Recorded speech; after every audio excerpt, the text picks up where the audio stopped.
People think Las Vegas is just about casinos, neon lights, and tourists chasing jackpots.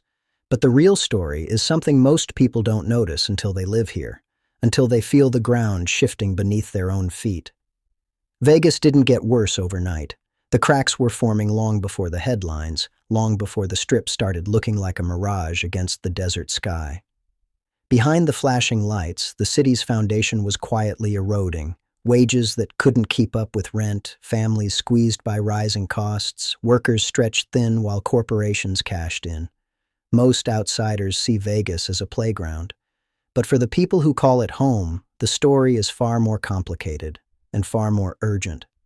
Today, we're breaking down how this city reached its breaking point, how decisions made in boardrooms and city halls rippled through neighborhoods, kitchens, and paychecks. And why what's happening here isn't just a Vegas problem, it's an American problem. Because if you think Vegas is only about entertainment, you're missing the real show, the unraveling of a city built on promises that no longer add up. If you've ever walked down the Strip and felt like the lights were brighter than your wallet could handle, you're not imagining it. If you've ever tried to book a weekend in Vegas and wondered why the cheap getaway suddenly costs more than a mortgage payment, you're not imagining it. And if you've ever lived here, really lived here, and felt the squeeze of rising rent, shrinking paychecks, and endless fees, you're definitely not imagining it. Thousands of people are noticing the same thing. Tourists feel it first. They come expecting the old Vegas, the city of $5 buffets, bargain rooms, and endless entertainment. Instead, they find resort fees stacked on top of hotel bills, parking charges where there used to be free lots, and drinks that cost more than a tank of gas. The neon still shines, but the price tag behind it has doubled. Consumers feel it too. The middle-class family that once saved up for a Vegas vacation now hesitates. They scroll through booking sites, shocked at the hidden costs. They wonder if the Vegas experience is still worth it, or if it's just another reminder that America's working class is being priced out of its own fun. And then there are the locals, the people who keep this city alive. The cocktail servers, the dealers, the hotel staff, the construction crews. They don't just notice the changes, they live them. Rent hikes that swallow half a paycheck. Grocery bills that climb higher every month. Gas prices that make commuting a gamble in itself. For them, Vegas isn't a playground, it's home. And home is getting harder to afford. First-time visitors feel it in a different way. They arrive with wide eyes, expecting the magic they've seen in movies. But instead of wonder, they're hit with sticker shock. They realize quickly that Vegas isn't just about entertainment anymore. It's about extraction.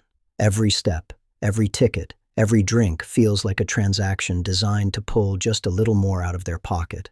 And here's the truth. None of this is accidental.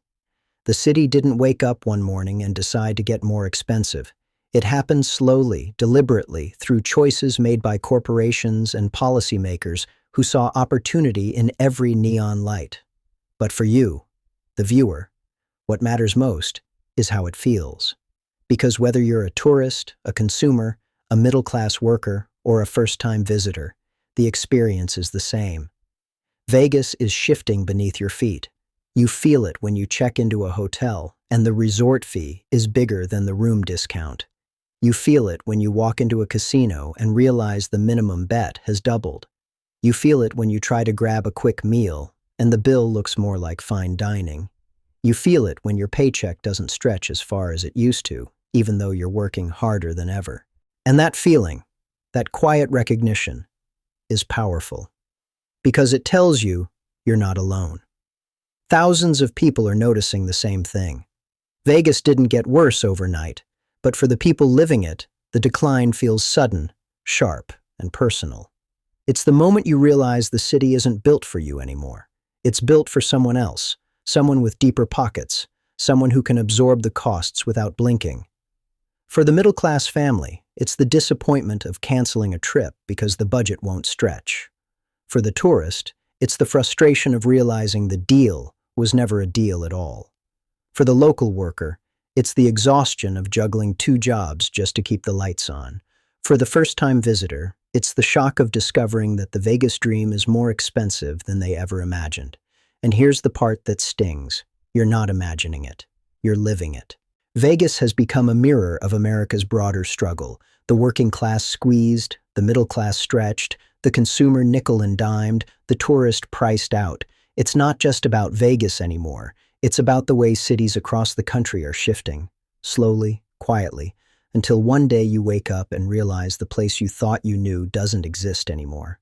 So if you've ever felt that moment, that gut punch when the bill comes, when the rent rises, when the paycheck shrinks, know this: you're not alone. Vegas didn't get worse overnight, but the signs were there, and now they're impossible to ignore. And today, we're going to pull back the curtain.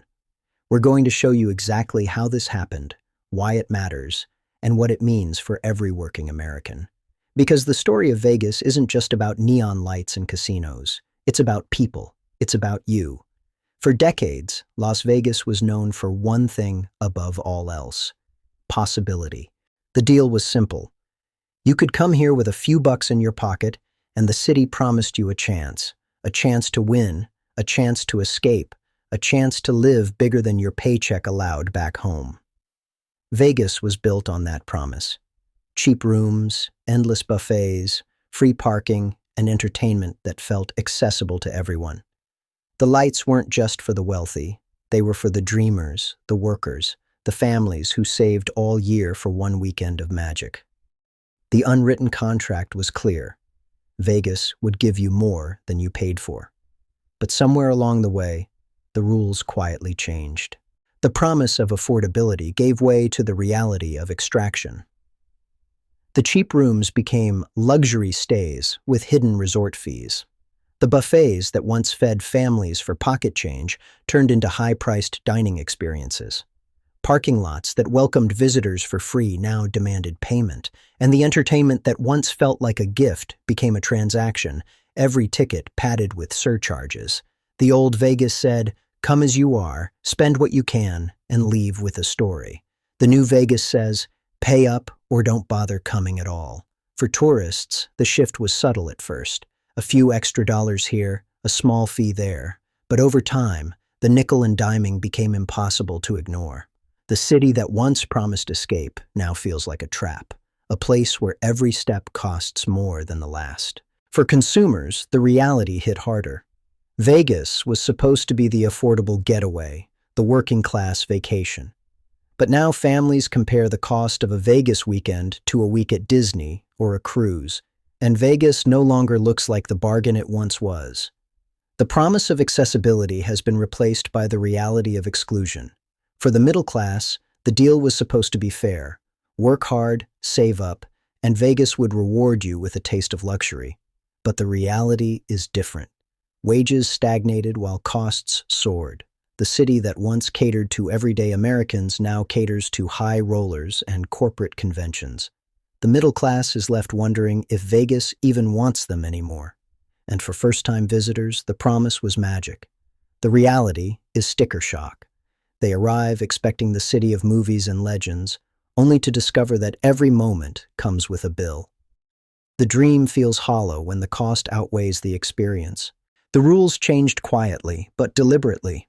Corporations saw opportunity in every corner of the city. Local leaders offered tax breaks and incentives that favored developers over residents. And slowly, the Vegas promise, the idea that this city belonged to everyone, was rewritten into a new reality. Vegas belongs to those who can afford it. This isn't just about money, it's about trust. For decades, Vegas built its reputation on being the city of possibility, the place where anyone could feel like a winner. That was the old promise. But the reality today is different. The city feels less like a dream and more like a business model designed to squeeze every dollar from its visitors and residents alike. The old Vegas said, "We'll give you more than you expect." The new Vegas says, "We'll take more than you realize." And that shift from promise to reality is the heart of the story. Because Vegas didn't get worse overnight. It got more expensive, more exclusive, more corporate. And the people who built this city, who kept it alive through recessions and pandemics, are the ones paying the price. So when you feel that disappointment, that frustration, that sense of betrayal, you're not imagining it. You're living the gap between promise and reality. Vegas promised accessibility. The reality is exclusion. Vegas promised affordability. The reality is debt. Vegas promised possibility. The reality is limits. And that's why this story matters. Because the unraveling of Vegas isn't just about one city. It's about the way promises across America are being rewritten. Quietly, deliberately, until one day you wake up and realize the deal you thought you had no longer exists. On the surface, you see resort fees. A few extra dollars added to your hotel bill, a nuisance you shrug off. But that's just the symptom. Behind the scenes, corporate ownership has rewritten the rules. Hotels aren't competing for guests anymore. They're competing for margins. Fees aren't random. They're engineered to guarantee revenue. For visitors, this means the cheap Vegas weekend is gone. For locals, it means fewer tourists spending freely in shops and restaurants. For corporations, it means profit, predictable and scalable. On the surface, you see understaffed casinos, long waits at restaurants, and service that feels thinner than it used to. But that's just the symptom. Behind the scenes, staffing cuts aren't about shortages. They're about efficiency. Corporations discovered they could automate more, run leaner, and pocket the difference. For visitors, this means worse service at higher prices. For locals, it means fewer jobs and lower wages. For corporations, it means profit, labor costs slashed, and margins widened. On the surface, you see tourism shifts, conventions dominating, families disappearing. But that's just the symptom. Behind the scenes, Vegas is being redesigned for elite users. Corporations realized high-spending convention groups are more reliable than middle-class families. For visitors, this means Vegas feels less welcoming, more exclusive. For locals, it means their city is reshaped around outsiders with deeper pockets. For corporations, it means profit, fewer risks, and higher returns. Let's look at the MGM Grand. What it used to represent: affordable luxury, accessible to tourists and families. What it represents now: a corporate machine with resort fees, parking charges, and premium pricing. Why it changed: business logic. Profit margins are higher when every guest pays hidden fees. This isn't a failure, it's a business decision. Let's look at the city itself. What it used to represent: a working-class playground built on accessibility. What it represents now: a corporate hub optimized for conventions and elite travelers. Why it changed: business logic. Conventions bring guaranteed revenue, while families bring unpredictable spending. This isn't a failure, it's a business decision. Let's look at social behavior. What it used to represent: spontaneity, cheap shows, casual gambling, affordable fun. What it represents now: calculated spending, every moment priced, every choice monetized. Why it changed: business logic. Corporations realized predictability beats spontaneity. This isn't a failure, it's a business decision. Here's the part nobody says out loud: Vegas isn't dying, it's optimizing. The rising costs aren't mistakes, they're filters. The city is deliberately reshaping itself to attract a different audience, one with deeper pockets and steadier spending habits. It's not broken, it's redesigned. The old promise of accessibility has been replaced with a new model: exclusivity. This changes how we think about Vegas. It's no longer the city of possibility for everyone. It's the city of profitability for corporations and elite visitors. And that's the insight most people miss. Vegas didn't lose its way. It found a new one.